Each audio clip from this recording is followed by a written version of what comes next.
কোন দেশের কাছে সবথেকে বেশি তেল আছে? আপনি ভাববেন সৌদি আরবের কাছে, তেলের জন্যই তো এত ধনী, কিন্তু না না না না। সৌদি আরবের কাছে 260 থেকে 270 বিলিয়ন ব্যারেল তেল আছে। এত পরিমাণ তেল নিয়ে সৌদি আরব 2 নম্বরে।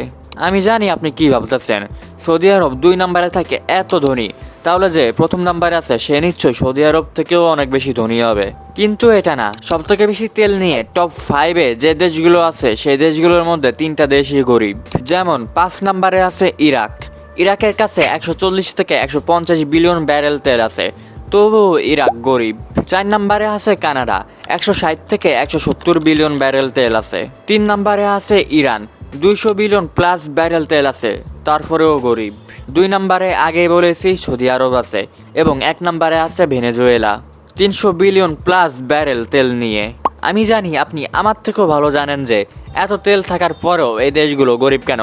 যেমন ইরাক, ভেনেজুয়েলা, ইরান, এত তেল থাকার পরও এত গরিব কেন?